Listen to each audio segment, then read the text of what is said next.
This is Kobalt's XTR impact driver. Does this have a quick insert collet?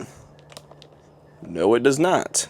A 4 amp hour ultimate output battery, and this is chunkier than I remember, and it sounds like a high powered fan almost. Ergonomics are not fantastic. This is a very bulky impact driver.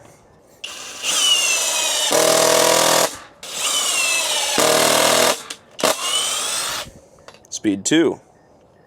Let's go on speed 3.